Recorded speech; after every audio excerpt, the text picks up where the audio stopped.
ಆತ್ಮೀಯರೇ, ಈ ಒಂದು KA ಎಕ್ಸಾಮ್ಸಲ್ಲಿ ಬಂದಂತಹ ಒಂದು ಪ್ರಶ್ನೆ, ಅದರ ಹಿಂದಿನ ಮರ್ಮವನ್ನು ತಿಳಿದುಕೊಳ್ಳೋಣ. ನೋಡಿ, ಇದು ನನ್ನಿಂದ ಬಂತು, ನನ್ನ ಬುಕ್ದಿಂದ ಬಂತು, ಅಥವಾ ನನ್ನ ನೋಟ್ಸಿಂದ ಬಂತು. No, that's not the idea is why is asking such type of questions. Okay, so why I am expecting everyone to do homework ಅನ್ನೋದಕ್ಕೆ ಇದು ಬೆಸ್ಟ್ ಎಕ್ಸಾಂಪಲ್ಲು. ಸೊ ಇಲ್ಲಿ ನಾವು ವಿದ್ಯಾರ್ಥಿ ಕುಸುಮ ಅಂತೇಳಿ ನವಂಬರ್ 11ನೇ ತಾರೀಕಂದು ನೋಟ್ಸನ್ನು ಬರೆದು ಕಳಿಸಿದ್ದಾರೆ. It is A part of economics, world bank, IMF, WTO. Okay, so ಇಲ್ಲಿ questions ಇದೆ ನೋಡಿ. ಇದು KA ಕ್ವಶನ್ಸು.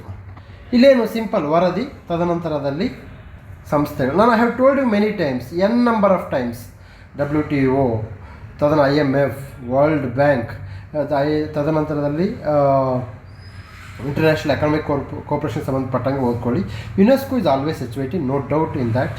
ಓಕೆ, ಸೊ ಇಲ್ಲಿ ಕೇಳಿರ್ತಕ್ಕಂಥದ್ದು ಏನಪ್ಪ ಅಂತಂದರೆ ವಿಶ್ವ ಬ್ಯಾಂಕ್ is HYT. ಸೊ ನಮ್ಮ ಕುಸುಮ ಅನ್ನುವ ವಿದ್ಯಾರ್ಥಿನಿಯವರು ಬರೆದಿದ್ದಾರೆ ವರ್ಲ್ಡ್ ಬ್ಯಾಂಕ್ ಬಗ್ಗೆ.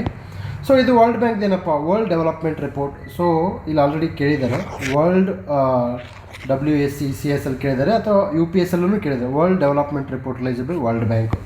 ಸೊ ನಮಗೆ ವರ್ಲ್ಡ್ ಡೆವಲಪ್ಮೆಂಟ್ ರಿಪೋರ್ಟ್ C5 ಇರ್ತಕ್ಕಂಥದ್ದು ಒಂದೇ. ಓಕೆ, C5 ಇರ್ತಕ್ಕಂಥದ್ದು ಒಂದೇ. So answer is 2. Finding the answers is not important. Here the reason why is asking. Okay, ನೋಡಿಯಪ್ಪ, this type of questions is going to B part and parcel of next exams also.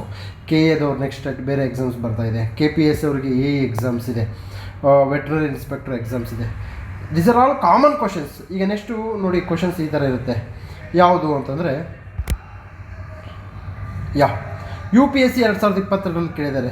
Rapid financing instrument and rapid credit facility are related to the provision of lending. Okay, related to the provision of lending by IMF. ಇದು 2022 ಪ್ರಶ್ನೆ, ಯಾವಾಗಾದರೂ ಬರ್ಬೋದು. ನಾವು UPSC stopped is.